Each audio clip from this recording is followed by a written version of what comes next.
بسم اللہ الرحمن الرحیم، الحمدللہ وحدہ والصلاة والسلام علی من لا نبی بعد۔ یہ سوال آیا ہے جی، آپ سے واٹس ایپ میں ریسیو ہوا ہے۔ احادیث کی کتابیں تو وفات نبی کے کئی سال بعد لکھی گئی ہیں، تو وہ آج تک کیسے مستند ہو سکتی ہیں؟ بتائیں آپ۔ اور آگے سوال کا ضمیمہ ہے کہ قرآن کی حفاظت کا ذمہ اللہ نے لیا ہے، مگر احادیث کی حفاظت کا ذمہ کہاں لیا ہے؟ تو احادیث کیسے ٹھیک ہیں؟ ہر بندے کے پاس اپنے مطلب کی حدیث موجود ہے، اور ایک گروہ حدیث کو صحیح کہتا ہے، دوسرا اسے ضعیف کہہ دیتا ہے۔ اب کس کی بات مانے؟ اتنے سارے اس میں جھنجھٹ ہیں، عام بندہ اسی لیے ان چکروں میں پڑتا ہی نہیں ہے۔ اچھا، تو یہ کافی سارے سوالات ہیں۔ اس میں دیکھیں، سب سے پہلے میں آپ کو ایک سوال کی بات واضح کر دوں کہ اللہ تعالیٰ نے رسول اللہ صلی اللہ علیہ وسلم کا علم بھی محفوظ کیا ہے۔ اس کا ذمہ اس لیے اللہ نے نہیں لیا کہ اللہ نے جب کہا اِنَّا نَحْنُ نَزَّلْنَا الذِّكْرَ وَإِنَّا لَهُ لَحَافِظُونَ، ذکر میں رسول اللہ صلی اللہ علیہ وسلم کی سنت بھی ذکر کا حصہ ہے۔ کیوں؟ کیونکہ قرآن اس کا ذکر خود کرتا ہے، وَمَا آتَاكُمُ الرَّسُولُ فَخُذُوهُ وَمَا نَهَاكُمْ عَنْهُ فَانْتَهُوا، جو رسول بتائے اس کو لے لو، اور جو رسول جس سے روکے اس سے رک جاؤ۔ یہ بات جب اللہ نے قرآن میں کہہ دی تو اس کی حفاظت تو ہونی ہے۔ وہ کیا ہے وہ بات جس کا ذمہ اللہ نے لیا؟ اللہ نے کہا اس ذکر کی ہم نے حفاظت کرنی ہے، اور ساتھ یہ بھی بتا دیا، اس ذکر کا ہی حصہ بتا دیا نا۔ یہ قرآن کی آیت میں نے پڑھی، سورہ حشر کی 7ویں 8ویں 9ویں ہے شاید آیت، 28ویں سپارے میں، کہ جو رسول بتائے وہ لے لو، جو رسول جس سے منع کرے اس سے باز آ جاؤ۔ جس نے رسول کی اطاعت کی اس نے اللہ کی اطاعت کی۔ سورہ نساء، من یطع الرسول فقد اطاع اللہ، جس کو رسول سے محبت ہے ان کو کہو نا، اللہ سے جس کو محبت ہے وہ سورہ آل عمران، میرے پیچھے چلو، اتباع کرو۔ بھئی وہ اتباع کیا ہے؟ وہ رسول کی بات جو اللہ کہہ رہا ہے لے لو، وہ کیا ہے؟ وہ ذکر کا حصہ نہیں ہے تو پھر اور کیا ہے؟ جب اللہ نے خود ہی اس کو ذکر کے ضمیمے میں شامل کر دیا نا، تو اس کی حفاظت ہونی ہی ہونی تھی۔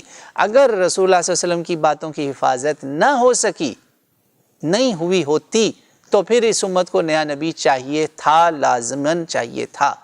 مگر چونکہ اس کی حفاظت ہوئی ہے، ہمارے پاس صحیح علم موجود ہے، اس لیے ہمیں نیا نبی نہیں چاہیے۔ آپ یہ دیکھیں، اتنی خطرناک یہ بات ہے، یہ بات تو قادیانی کہتے ہیں۔ امید ہے کہ یہ سوال کسی قادیانی نے نہیں مجھے پوچھا، آئی ہوپ سو۔ قادیانی یہ حملہ کرتے ہیں، اور قادیانیوں کو ہم یہی جواب دیتے ہیں کہ اللہ کے بندو، جب طلاق اس وقت دی جاتی ہے جب کسی کی بیوی بہت زیادہ خراب ہو جائے۔ اس امت کو طلاق کی ضرورت نہیں ہے۔ اس امت کا رہبر وہ انسان ہے جس سے افضل، جس سے اکمل، جس سے احسن، جس سے اعلیٰ کوئی شخص دنیا میں ہو ہی نہیں سکتا، بلکہ پوری کائنات میں کوئی مخلوق محمد رسول اللہ صلی اللہ علیہ وسلم کی برابری نہیں کر سکتی۔ مخلوق کی بات کر رہا ہوں، خالق کی نہیں، خالق اوپر ہے۔ یہ بات ذہن میں رکھیں آپ میری بات۔ تو یہ تو کافروں والی بات ہے۔ غیر مسلم یہ حملے کرتے ہیں کہ تمہارے نبی کی باتیں محفوظ نہیں ہیں۔ اگر نہیں محفوظ تو رسول اللہ آخری نبی نہیں ہے، پھر ختم کریں گے سارا ڈرامہ آپ لوگ۔ یہ اگر کوئی بات وہ بندہ کہے نا جو لا الہ الا اللہ محمد رسول اللہ پڑھتا ہے، اس گدھے سے کہیں اپنی عقل پہ رو، تو یہ وہ بات کر رہا ہے جو کافر بھی کرتے ہیں، اور یہ غیر مسلم جو ہماری اقلیت ہیں قادیانی یہ بھی کرتے ہیں۔ آپ یہ باتیں کر رہے ہو۔ تاریخ پڑھو، پہلے نبی کیوں آتے تھے؟ پہلے نبی تب آتے تھے جب نبی اپنا کام پورا نہ کر کے گیا ہو، اس کی جان چلی گئی۔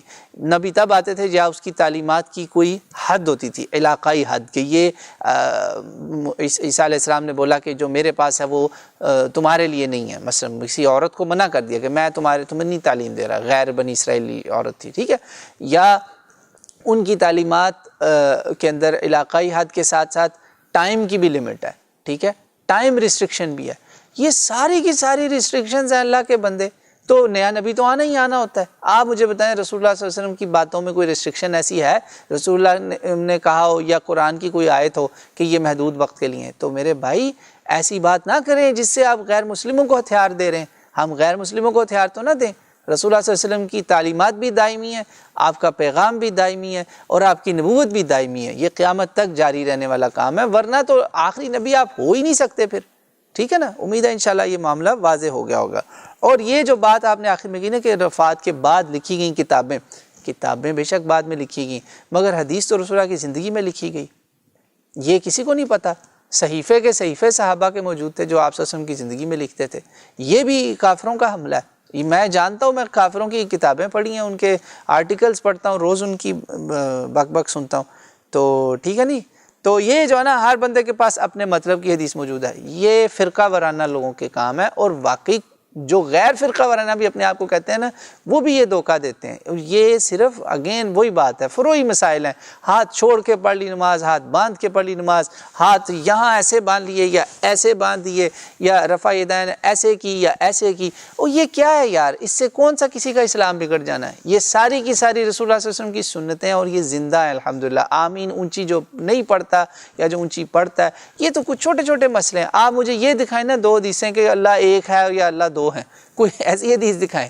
آپ مجھے کوئی ایسی حدیث دکھائیں کہ قرآن محفوظ ہے اور ایک حدیث کہہ رہی نہیں قرآن سارا ختم ہو گیا، برباد ہو گیا، نعوذ باللہ. یہ کس قسم کی باتیں؟ یہ جو نا ہر ایک کے پاس مطلب کہ یہ وہ ہتھیار ہیں ہمارے لوگوں نے، چھوٹے چھوٹے انجیکشنز یا ٹیبلٹس رکھی ہوتی ہیں اپنے جو ہے نا حق بات سے بھاگنے کے لیے. یہ کہہ دیتے ہیں. اگین اگر آپ اپنی کسی کو ہدایت پہ لانے کے لیے فرقہ وارانہ باتیں شروع کریں گے نا، ہاں پھر آپ کو دوسرا بندہ یہ بات کہہ سکتا ہے کہ بھئی مجھے رفع یدین کی تم جو سنا رہے ہو، پورا کوفہ رفع یدین نہیں کرتا تھا، اب اس کا آپ کیا جواب دیں گے؟ یا 20 تراویحوں پہ میرے سے جھگڑے ہو، اور جی میں تو 20 پڑھتا ہوں کیونکہ امام ترمذی نے خود لکھا ہے جامع ترمذی میں اس حدیث کے نیچے کہ بہت سارے اہل علم 20 پڑھتے تھے. بتائیں 40 بھی پڑھتے تھے، کس کو آپ غلط کہیں گے؟ ہاں فروعی مسئلوں پہ جنگ لڑیں گے، یہ غلط جنگ ہے. It's a wrong battle and you are up for a defeat, بلکہ miserable defeat. You will be crushed اور ویسٹنگ یور انرجی. تو یہ ہے ساری باتیں. اللہ تعالیٰ مجھے آپ کو ہدایت دے، فرقہ واریت کے شر سے دور رکھے، اور وہ خود کو بھی فرقہ بننے سے بچائے. بعض دفعہ یہ بھی ہو جاتا ہے کہ جو میں کہہ رہا ہوں جی، جو میں کہہ رہا ہوں نا یہی حق ہے، باقی سارے باڑ میں جائیں. اس سے بھی توبہ کریں انشاءاللہ. اللہ تعالیٰ مجھے آپ کو ہدایت دے، دین کا صحیح فہم ہمیں نصیب فرمائے، افراط و تفریط سے بچائے، اور ہمارے گھروں میں اسلام کا نور لے کے آئے. فحاشی، بے حیائی، بدکاریاں، زنا، شراب، یہ جو پھیل گیا ہمارے ملکوں میں، اس سے ہمیں اللہ بچائے. اب دیکھیں کتنی شرم کی بات ہے، کسی جگہ کوئی حدیث ہے کہ شراب حلال ہے؟ بتائیں آپ. ان سے پوچھیں، ایک ہندو نے قرارداد پیش کی آپ کی اسمبلی میں، اور شرم سے ڈوب مرنے کا مقام ہے. لعنت ہو ان شرابیوں کبابیوں پہ، خبیثوں کے اوپر، جنہوں نے ووٹ کر کے وہاں کہہ دیا جی نہیں جی ہم نے شراب کو بین نہیں کرنا. اندازہ کریں آپ. اس نے کہا آپ ہمارا نام بدنام کرتے ہیں، ہمارے ناموں پہ پرمٹ بنا کے آپ لوگ شراب بیچتے ہیں. خبیث لوگوں، یہ ڈوب مرنے کا مقام ہے. امت محمدیہ اور حرام کے اوپر اس طرح سے بحث کرے. یہ بھی ہوا ہے پاکستان کی اسمبلی میں تماشا. یہ ہے آپ کا اسلامک ریپبلک آف پاکستان. لڑتے رہیں فرقہ وارانہ لڑائیاں، یہ ہو رہا ہے. آپ کا پورا دین تباہ ہو رہا ہے. اللہ تعالیٰ مجھے آپ کو ہدایت دے اور صحیح مسئلوں کے حل کی طرف آنے کی توفیق عطا فرمائے. واللہ اعلم.